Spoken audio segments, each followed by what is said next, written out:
हार मान गया पाक, सबसे बड़ी जीत की तरफ बढ़ा भारत। पहले कतर, अब पाकिस्तान ने कर दिया सरेंडर। खामोशी से किस मिशन पर काम कर रहा है भारत? यह है भारत का मास्टर प्लान। जो कोई ना कर सका वो करेगा भारत। पाकिस्तान पर भारत की फतेह। हाफिज पर इस तरह हार गया पाक। भारत की ताकत के आगे बेदम हुआ आतंक का सरताज। किस बड़े धमाके का इंतजार? पाकिस्तान को किस सबसे बड़ी मुश्किल में डाल बैठा भारत? दोस्तों, कहा जाता है कि दिन में देखे सपने पूरे होते हैं। खासतौर पर उस सपने को तो पूरा होना ही पड़ेगा जो 130 करोड़ लोग 70 साल से देख रहे हैं। यह सपना है पाकिस्तान की बर्बादी का, और यह पूरा होता हुआ दिख रहा है, क्योंकि भारत ने इस बार पाकिस्तान को ऐसा फंसा दिया है कि उसका निकलना असंभव बताया जा रहा है। जैसा कि सबको पता चल गया होगा कि भारत सरकार ने एक बार फिर पाकिस्तान से लश्कर-ए-तैयबा के सरगना हाफिज सईद को वापस भारत लाने की मांग की है।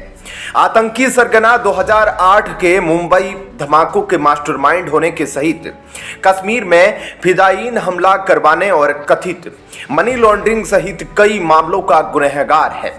भारत पड़ोसी देश से उसे अपने यहां बुलवाकर मुकदमा चलाना चाहता है, लेकिन पाकिस्तान ठहरा पाकिस्तान। सब पता होने के बाद भी वह ऐसे पेश आता है जैसे उसे कुछ पता ही न हो। पता हो तो भी वह भारत को हाफिज सईद को सौंपने से पीछे नहीं हटता है।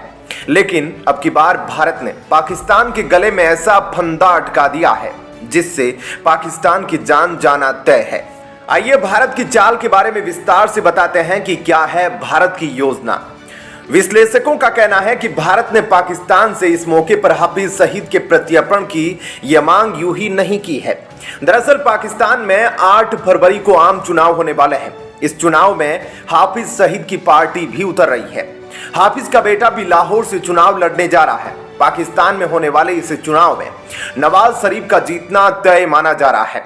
नवाज शरीफ को पाकिस्तान के वर्तमान आर्मी चीफ असीम मुनीर का पूरा समर्थन हासिल है।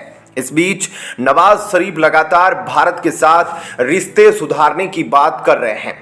वो हर बार भारत से रिश्ता सुधारने की बात करते हैं। माना जा रहा है कि कंगाल हो चुका पाकिस्तान भारत में आम चुनाव के बाद एक बार फिर से बातचीत के लिए गिड़गिड़ा सकता है।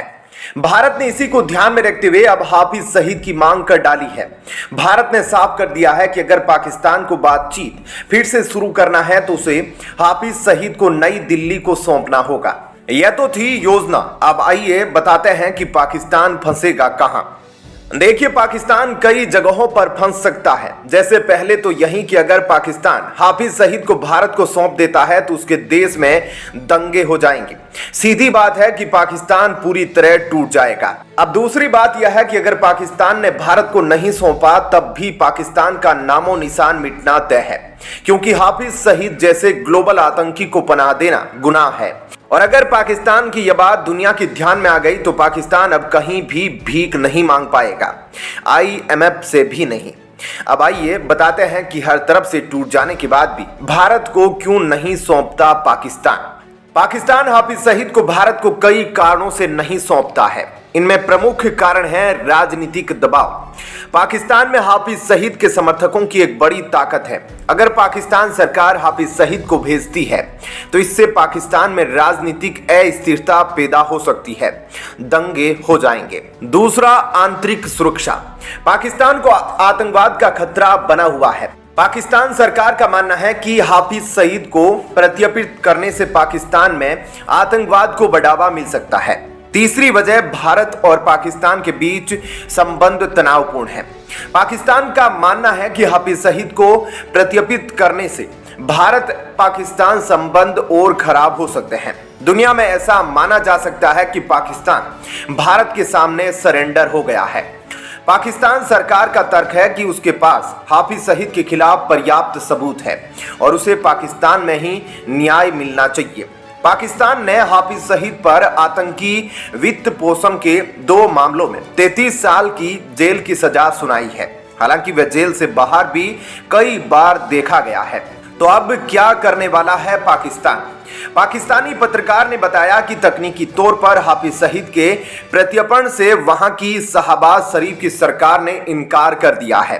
उन्होंने अपने ट्वीट में लिखा कि पाकिस्तान के विदेश मंत्रालय की प्रवक्ता मुमताज जहरा बलोच ने बताया है कि भारत से पाकिस्तान को एक अनुरोध मिला है, लेकिन ध्यान देना जरूरी है कि पाकिस्तान और भारत के बीच कोई द्विपक्षीय प्रत्यर्पण संधि मौजूद नहीं है। हालांकि पाकिस्तान ने जिस आसानी से इससे इनकार किया है, पड़ोसी मुल्क के लिए इतना आसान नहीं है।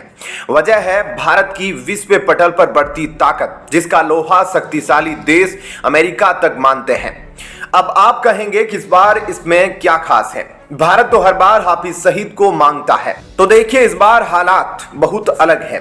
भारत और पाकिस्तान के बीच प्रत्यर्पण संधि नहीं है और यही वजह है कि पाकिस्तान ऐसा करने से आसानी से बच जाता है। इससे पहले साल 2018 में भी भारत ने इसी तरह का अनुरोध पाकिस्तान से किया था। भारत ने पाकिस्तान से मुंबई आतंकी हमलों की जांच में सहयोग करने के तहत हाफिज सईद को मांगा था, तब भी पाकिस्तान ने कोई जवाब नहीं दिया था। भारत ने कहा था कि मुंबई हमलों की प्लानिंग पाकिस्तान में रची गई थी और इसलिए इस्लामाबाद भारत की जांच में सहयोग करे।